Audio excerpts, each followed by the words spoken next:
All right, so just to point out and highlight one of the other things that I do here at Superior Van whenever I install a center position ezlock or qlock is there's a bolt on the bottom of the customer's chair. Okay, so that's what they use to come in here and lock in. But then in order to rotate forward and then rotate and exit the vehicle, it has to go over the harness that's there for the ezlock. And so that means that if the wheel has to go up over this threshold here to run over the wire, that the bolt has to be lower so that it has tolerance to go up. So that way it can go up inside of that lock.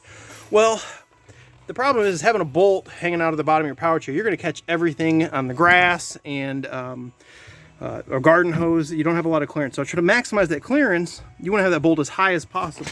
Well, what I do to avoid having this whole threshold deal is I actually run the vehicle outside underneath the van, P-clamp it up so it's nice and secure just like all the other harnesses under there, and then I bring it back in the vehicle for the controller. And so that way the customer can lock in the center, swivel around without having to have that wheel go up, which means the bolt has to be down. So it maximizes that bolt height.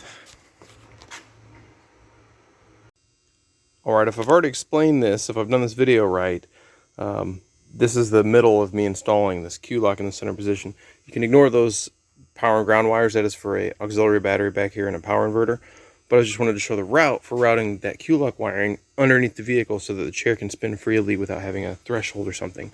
The path is actually this 5-pin. I follow the main brawn harness down where they put this wall extension. And then right in here, almost even with this dog bone latch back here, I drilled a hole. So since I have topside access, I moved the harness out of the way, drilled a hole there, ran it down. Then underneath here, climb under the van here. As you can see, I go out of there, I silicone the hole. I haven't undercoated everything yet. And then the requirements, securement every like 18 inches. But anytime I like go from one channel to another channel, I always add a P-clamp. And so it's got 5 in the span of a foot. And then it'll go back there into the center of the van.